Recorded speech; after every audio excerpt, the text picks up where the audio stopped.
So నేను ఇప్పుడు Nifty 50కి సంబంధించి నిఫ్టీ 50 మనకి 25,150 దగ్గర ట్రేడ్ అవుతుంది అప్రాక్సిమేట్గా. నేను 25,150 కాల్ని చూద్దాం అనుకుంటున్నాను. సో నేను నిఫ్టీ 50 యొక్క 25,150 కాల్ ఆప్షన్ని నేను అనాలిసిస్ కోసం యూజ్ చేస్తున్నాను అండ్ పుట్ని కూడా నేను అనలైజ్ చేద్దాం అనుకుంటున్నాను. సో రెండింటిని నేను వాచ్ లిస్ట్లో యాడ్ చేస్తాను. సో 25,150 కాల్, దీన్ని మనం ట్రేడింగ్ వ్యూస్ చార్ట్స్లో ఓపెన్ చేసి చూద్దాము. అండ్ ట్రేడింగ్ వ్యూస్ చార్ట్లో ఓపెన్ చేసిన తర్వాత ఈ సెటప్ని అబ్జర్వ్ చేయడం కోసం మనం యాడ్ చేసుకోవాల్సిన indicators CM MACD custom indicator. So దానిలో మనకి ఒక కస్టమ్ ఇండికేటర్ అన్నది యాడ్ అయ్యి ఉంది.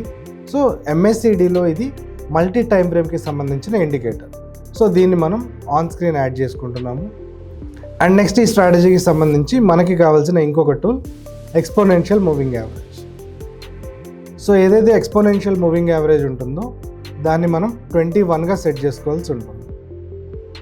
అండ్ ఈ లైన్ని నేను ఇంకొంచెం థిక్ చేద్దాం అనుకుంటున్నాను. సో థిక్ చేశాను అండ్ బ్లాక్ కలర్కి నేను చేంజ్ చేశాను.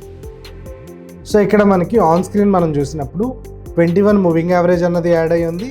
అండ్ MACDకి సంబంధించిన కస్టమ్ ఇండికేటర్ ఏదైతే దాన్ని మనకి ప్రొవైడ్ చేస్తుందో ఆ ఇండికేటర్ కూడా మనకి అవైలబుల్గా ఉంది. సో ఈ సెటప్ మనం ఎవ్రీ టైం సెట్ చేసుకోవడానికి ఇబ్బంది అవుతుంది కాబట్టి మనం ఇక్కడ ఈ ఇండికేటర్ టెంప్లెట్ అన్నదాన్ని సేవ్ చేసుకుందాం. సో ఇప్పటిదాకా మనం ఏం చేసామో ఒకసారి రివైజ్ చేసుకుందాం. నిఫ్టీ 50కి సంబంధించిన స్ట్రాటజీని మనం చూద్దాం అనుకున్నాము అండ్ దీనికోసం మనం 3 minutes టైం ఫ్రేమ్ని చూస్ చేసుకున్నాము. అండ్ మనకి ఏదైతే మూవింగ్ యావరేజ్ ఉందో అది 21 మూవింగ్ యావరేజ్గా చూస్ చేసుకున్నాము. అండ్ MACD క్రాస్ ఓవర్ అనేది ఒక కస్టమ్ ఇండికేటర్ని మనం యాడ్ చేసుకున్నాము, వేర్ క్రాస్ ఓవర్ అనేది మనకి డాట్ బాల్తో రిప్రజెంట్ అవుతుంది. Investments in the securities market are subject to market risk. Read all the related documents carefully before investing.